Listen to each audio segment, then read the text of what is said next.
the ability to see beauty everywhere. I remember the day that I wrote about beauty appreciation as a quality of higher consciousness, as the highest representation of emotional health that you can have. The ability to see beauty anywhere and to source your life from its presence in virtually anything. We were in Lourdes, and in the morning we went to an English Mass where all of the people who spoke English showed up at 9 o'clock. And all of the people, my wife and all of the others that were there in Lourdes, were standing there listening to the priest from Ireland give this morning Mass in English for St. Bernadette. And it was pouring, pouring, pouring rain that morning.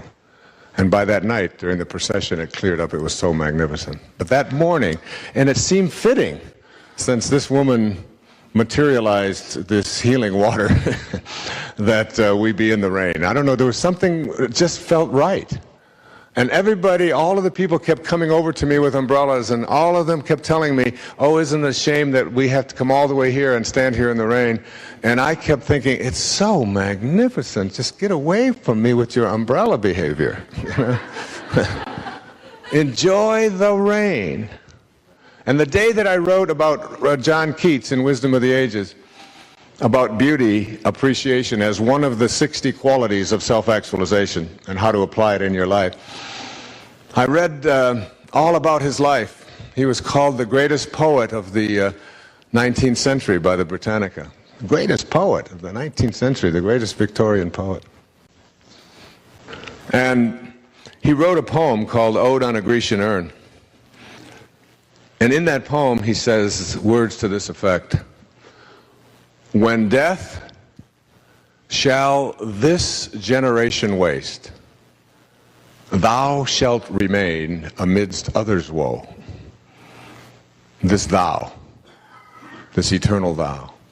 And he concludes that observation with these words: beauty is truth, and truth is beauty. That's all you need to know on earth, and all there is to know. Do you know that John Keats died at the age of 25? 25? Imagine what passion he must have felt in his heart. Imagine how important it must have been for him to be detached from other people's thoughts about what he should be doing with his life. And he would sit down and write over 4,000 beautiful poems. And pass away at the age of 25, and his brother passed away at 22 or 23. Independence of the good opinion of others, detachment from outcome, appreciation of beauty, living with passion.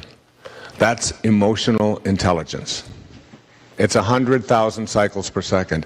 And every time you find yourself in a place where someone is attempting to bring you down into fear, into worry, into anxiety, into stress, by contaminating your energy field with their story or with their attempts to make you feel guilty, or their idea of you should really be upset because I am too, or whatever it is that you are being exposed to in your life, you have the option at that moment to just say to yourself, but what you think of me is none of my business. And I have to be in a place where I can emotionally stay strong regardless of whether or not anyone out there thinks that I should be reacting in a different way. That's 100,000 cycles per second. And you know something, after a while, it isn't something that is anxiety producing. It isn't something that people will dislike you for. As a matter of fact, people around you will begin to respect you more. Because people respect strength, not weakness. Power versus force. When you become empowered, you are respected. People will want to know more of how you're able to be that way in the face of such things. And you begin to see everything in a different light. everything. And you know, the same bewilderment can be experienced and enjoyed and processed in the city, and in your home, and in your bedroom, and sitting on your couch, and in your car, anywhere. You can look for the beauty, you can look for all of the miracles that are around it, or you can be looking for all the things that are wrong. And again, it's if you put your attention on what's wrong, then your energy goes down. If you put your attention on the problem magnifies. If you put your attention on the solution, on what is right, and what you love, and how phenomenal this moment is, that will be your experience of life. And the great masters go through life and see everything like that. As Whitman said to me, every cubic inch of space is a miracle. You don't look for miracles. You live one. These are principles that I don't think have to be that complicated. Principles that are characteristic of those who take the road less traveled, who are on the uncrowded mile. And here they are. If you can live them and practice them and work on them or help others to do so, perhaps we can collectively begin to counterbalance some of the negativity of those who can't make the distinction between falsehood and truth. Have a mind that is open to everything, attached nowhere. Go through life with an idea that anything is possible. Don't die with your music still in you. Listen to the voices you hear, regardless of what others may say. Remember, you can never give away what you don't have, so if you're looking for love, don't look in all the wrong places. Look inside, give it away, and you'll attract it into your life. Embrace silence. Know that God's one and only voice is silent, and all of your creativity and all that you are destined to be able to do here when you showed up with this heroic mission is in the void. It's in the silence, and it will come out of that silence. Give up your personal history. Don't be attached to all that has happened in the past. It's just a wake. It's just a trail that is left behind. And the wake can never drive the boat. Remind yourself always that whatever problems you have, you can't solve them with the same mind that created it. Rewrite your agreement with reality. Make anything up your possibility. Rid yourself of all of those resentments that you justify. There are no justifiable resentments. They will all destroy you. Treat yourself as if you already were what you would really like to become. Act it out. See yourself as having abundance. See yourself as being healthy. See yourself as being happy.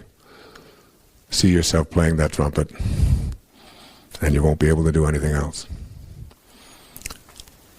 Treasure your divinity. God doesn't make any junk.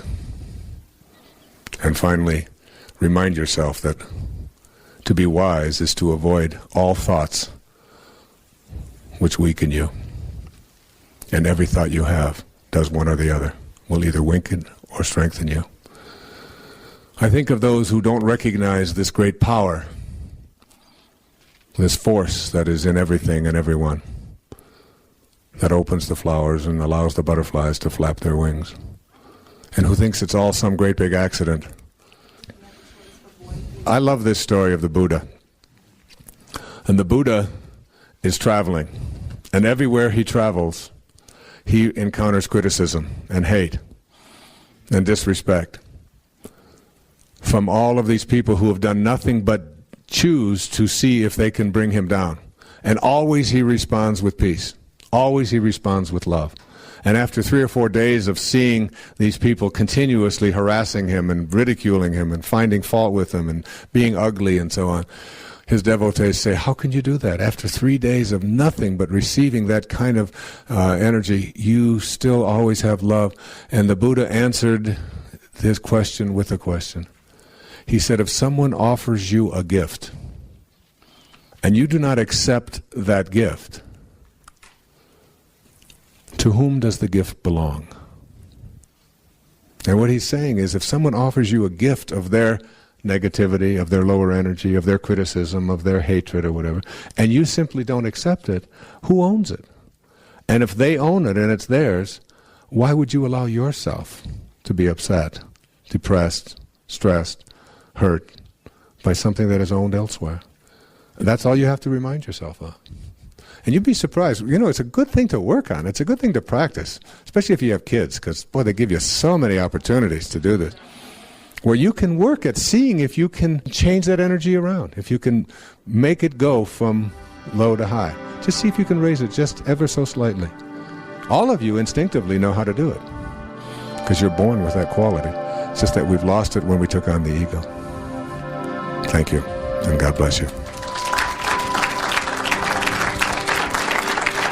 Thank you very much. A lot of people are looking for the how-tos. You know, how can I become a more spiritual person? How can I find my purpose? And they start with the way that they learn anything. Problem-solving logic. A plus B plus C plus D equals whatever it is, and you just go through the steps. It's not like that. When you consider that everything that you have done in your life has led you up until this moment that you have right now, and all of the things that you have assessed to be negative, all of the addictions perhaps that you've had, all of the problems you've had in your marriages, all the problems you've had with your children, all of the weight problems perhaps that you've had, all of the difficulties that have come your way, the financial concerns and the bankruptcies and all of the stuff that if you were to reach into your bag, you know, you could pull out this whole bag full of negative stuff. You get to a point that the Buddhists call satori, S-A-T-O-R-I, satori. It means instant enlightenment. Instant enlightenment. And the Buddhists believe, by and large, that enlightenment is something that happens in instants. It happens in moments. It's like, I've talked about at some of my other tapes, about going through the gate. You know, it's like on one side of the gate is the path that is strewn with thorns, all right? And there's all of the stuff that I have just described.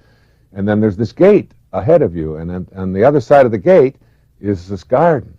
And there's this flowers, and it's just magnificent, and there's happiness, and there's bliss, and there's fulfillment, and there's all of this wonderful stuff on the other side. But you can't get through the gate. And then comes the moment in your life when you go through the gate. You just go through. You know, the thorns that were there don't matter anymore. The obstacles are no longer obstacles. It's just and it's like, boom, instantaneously, you are now on a different path altogether. I can tell you that for those of you who are struggling and trying to find a formula and trying to get it all into A, B, C, D, E, F, it isn't that way. First of all of the thorns and all of the obstacles that have been created in your life are there for a reason, even though that's a hard thing for us to accept. There's something to be learned from each one of those. And so instead of saying, how can I avoid these in the future, you reprocess your life in a different way and say, I created this for what reason? And I'm going through this because, and you fill in the blanks, or the lesson in this for me is, all right, instead of why is this happening to me and isn't this awful and so on. And then satori happens. And I mean, that was very revealing for me to read about this instant enlightenment, because every major change that I've made in my life, I mean, they don't seem like big changes, but the changes that I've made happened in instants. I mean, just in seconds. Now, in the physical world of changes that I have made, I can remember when I first decided that I was going to start running and exercising and get myself in shape instead of being overweight and out of shape like I had been. In an instant. And it was a doctor at a hospital where I wasn't a patient. I was working there. I was training the staff in group therapy at North Shore Hospital on Long Island. And this doctor said one thing to me. He said, if you continue on the path that you're on, you're going to be a candidate for a heart attack in 5 years. He wasn't trying to be helpful to me. He wasn't anything. He just was making a statement. And that evening, I went out and I ran for the first time as an adult. And it's now almost 15 years later. And I haven't missed a day of running in 15 years. It was just like an instant kind of thing, and then it was like carrying through on that. And I mean, that really flies in the face of a lot of the stuff that we hear all the time about you have to have a goal, and you have to have a plan, and you have to get it all figured out, and you have to work step by step by step.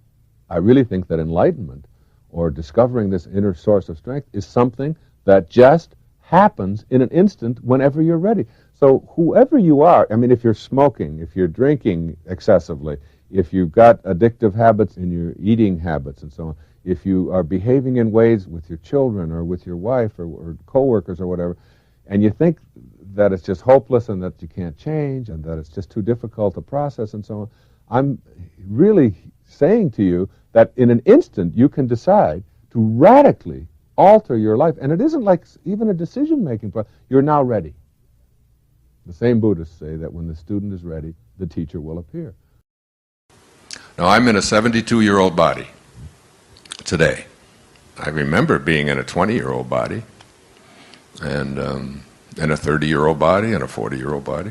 And you can't find one cell of the body that I was in when I was 20 years old, 50 years ago. There's not one cell left. You go out there and I can't find it. It had all kinds of flowing stuff coming out of my head, and you know, it's like it's gone. You're not doing anything. You're just being done. That's one of the things that the Tao says, that the Tao is just another term for God. The Tao does nothing. It leaves nothing undone. It leaves nothing undone.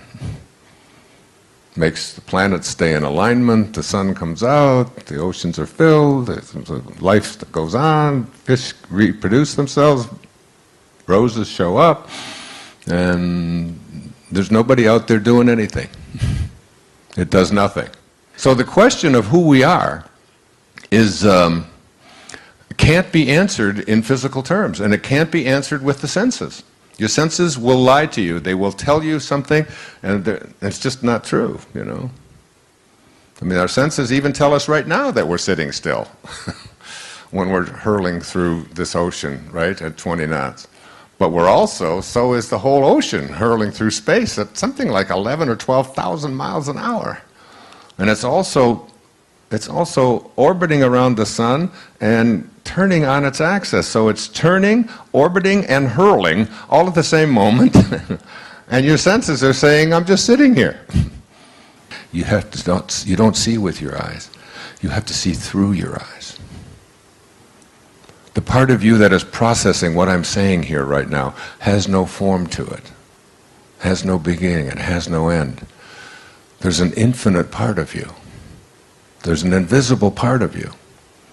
And until you're comfortable with it and know it and understand that it is the creator, the creation takes place through this creative process within you, called your mind, called your thoughts, called your spirit, called your soul. And one of the things that I have learned is that it's necessary to understand what your soul is, to follow your excitement. Now hear this. Your excitement is who you are. Just let that in. We're getting very philosophical. I love it when we get like this, especially when I know we have lots of time, so we can just take it, you know, just... Your excitement is who you are. You're not this body. It's the soul. It's this invisibleness. It's what causes you to feel passion. It's following your excitement. And it's something you can do at any time. And when you do, I guarantee you these two things. It will be effortless and you will always be supported. It's always an effort when you are not following your excitement. What is it in here? What is that creative spark that just makes you want to do something, or you just feel drawn to do it? And the more you pay attention to this spark, this inner excitement, the more it will support you, and you'll find yourself doing amazing things, like really amazing things. Here's what Patanjali, the great 3rd century BC Indian scholar, great beautiful soul who was the father of meditation, one who taught me the japa meditation and the I am meditation. He said, when you are inspired, inspired means in spirit. When you are inspired, that means when you are following your excitement. When you are inspired by some great project, some extraordinary project, all of your thoughts break their bonds.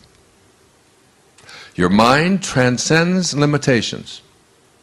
Your consciousness expands in every direction.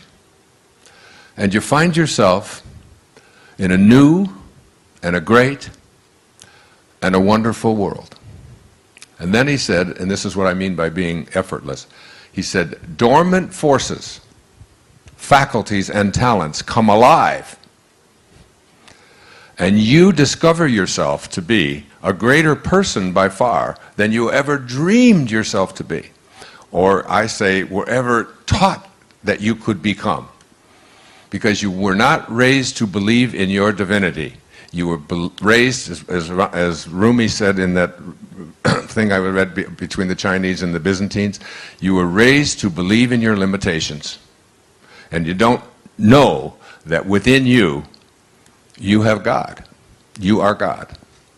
God is not an external concept. It's what the ego has taught us that it is. So that if you can answer the question, who am I? Who am I? And understand that who you are is a divine speck, if you will, a divine fragment of the universal consciousness.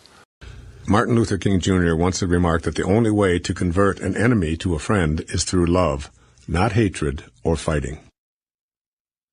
We don't conquer anything, and there's nothing to fight. Consider the results we've achieved when we tried to fight something in order to conquer it. For example, ever since war was declared on poverty, there's more of it in the world than ever. Our wars on drugs have only served to triple our prison populations and bring illegal substances to more people at younger ages.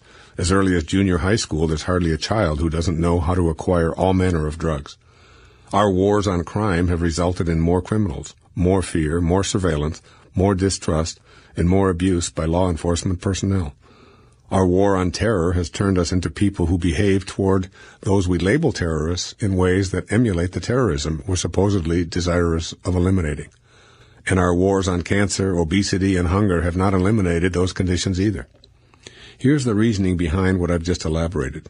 The truth of this universe is that we live in an energy system that operates on the law of attraction. That is, we become what we think about all day long. If we think about what we hate, this is an energy that we're offering to our desires. In this system, then, we'll attract more of what we think about. Consequently, more of what we hate is what we will attract. We act on our thoughts. Our thoughts of hate, violence, fighting, and war generate actions of hate, violence, fighting, and war. And lo and behold, we see the fruits of this thinking showing up even if our intentions are positively aligned with good energy or God energy. We get what we think about, whether we want it or not. Thoughts that translate into fighting and war almost always guarantee that the response is a counterforce. That is, others will respond in kind to our desire to fight and conquer. This kind of counterforce can continue for centuries, with unborn generations programmed to carry on the fight. This same understanding of how fighting weakens us and generates more imbalance in our lives is applicable to our experience with addictions. we can become addiction-free relatively quickly if we make a decision to eliminate fighting and conquering from our efforts. The thoughts and energy that replace fighting need to be in the form of non-warlike thoughts. As Emerson said so succinctly, the remedy of all blunders, the cure of blindness, the cure of crime, is love. And addictions constitute one huge blunder. I can assure you, having spent a great deal of my life immersed in such folly myself. Overcoming blunder-filled thinking. For those of you who may not be familiar with my friend Ram Dass, in the late 1960s, he helped shape the awakening consciousness of an entire generation with his bestseller, Be Here Now. One of my favorite Ram Dass stories is the one he tells about an early encounter with Neem Karoli Baba, his guru in India. Ram Dass brought some capsules with him to India that were designed to dramatically alter one's state of consciousness. Neem Karoli Baba confronted Ram Dass about these pills and asked him to give all of them to him. Ram Dass thought that he'd brought a long-term supply of this very powerful psychedelic substance, yet he watched in horror and amazement as this enlightened being swallowed all of them right before his eyes with no visible reaction. His guru then asked him if he had any more, since these obviously weren't working. After telling this story, Ram Dass concluded with one of his most sagacious observations. "If you're already in Detroit," he said, "then you don't have to take a bus to get there." Addictions of every description are vehicles that people board in order to get someplace higher, more pleasurable, more peaceful, more tuned in and turned on, and so on. But if you're already aligned with this energy, then it's obviously unnecessary to climb aboard any vehicle headed to a place where you currently reside. I've played with addictions and addictive behaviors for a large part of my life. In fact, I'd say that these various addictions have been among my greatest teachers, allowing me to see that there's a higher level of consciousness and blissful awareness available to us all. But I'm also aware that using substances of non-well-being in order to experience this separate reality is assuredly a counterfeit means of doing so. I'm essentially addiction-free, and I want you to know that I didn't get to this place by fighting my addictive nature. In fact, the more I tried to conquer addictions at various stages of my life to things such as sugar, soda pop, caffeine, nicotine, alcohol, and certain drugs, the more they'd gain a foothold on me. Force, counterforce.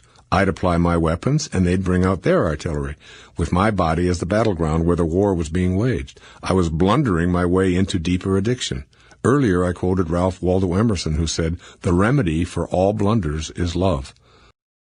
In the Tao, it says that a victory in war is to be celebrated by mourning, because it still gives evidence that we have not found our divine nature. If you love those who love you, what virtue lies in that? Even the morally weak love those who love them. And if you're good to those who are good to you, what virtue lies in that? Even the morally weak do that. Love your enemies. Be good to them.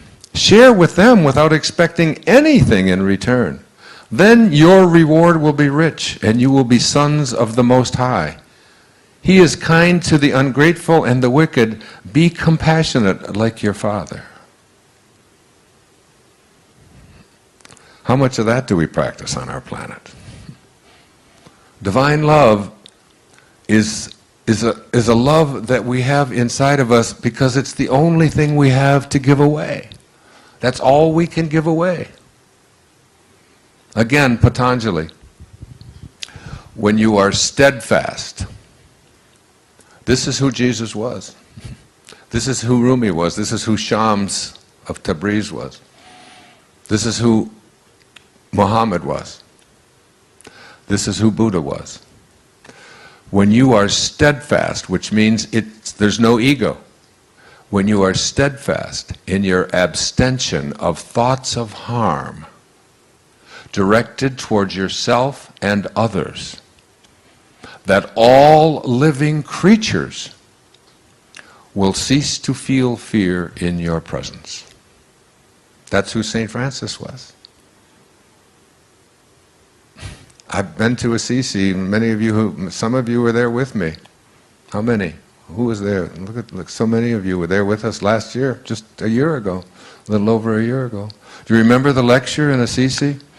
When I stood there and St. Francis just entered my body, and literally I just lost it. I couldn't speak for 7-8 minutes. It was overwhelming, the love. And everyone in the room just stood up and just held their hands out. It was, you can reach this level of consciousness. There's a great Indian poet. His name was Tagore, Rabindranath Tagore. In 1927, he wrote a collection of poetry called the Gitanjali. This is what he said about the ego. I went out alone on my way to my tryst. But who is this me in the dark? I step aside to avoid his presence, but I escape him not. He makes the dust rise from the earth with his swagger. He adds his loud voice to every word I utter. He is my own little self, my Lord. He knows no shame. But I am ashamed to come to thy door in his company. That's the ego. That's the part of us that we have to transcend. That's where we have to go within and recognize who we truly are. And who we are is divine love. When Jesus was asked, who is God? He said, God is love. And he that dwelleth in love dwelleth in me, and I in him. It's just love. That's all Rumi is about. It's about love.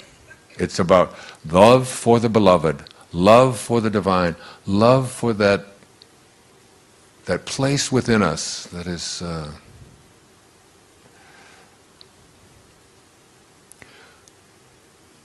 is our excitement. It is our God. It's what God is. Whatever excites you is the part of you that is saying, this is my Dharma, this is what I'm here for. And you know what it's always about? It's always about serving. The miser who loves his gold gets no love from the gold. There's no love in gold. The reason the miser is so exquisitely happy with his gold is because of the outpouring of love that he has for it. That's what he feels. When you feel so good about your Mercedes, or you feel so good about this ship, or you feel so good about your great paintings, as I read to you at the beginning of today, the Chinese versus the Byzantines. When you feel so great about these great accomplishments and all that you have, and all that you own, and all that you've defeated, and all the wins that you've had, it's nothing to do with any of that stuff external to you. It's the outpouring of love that you are giving to it.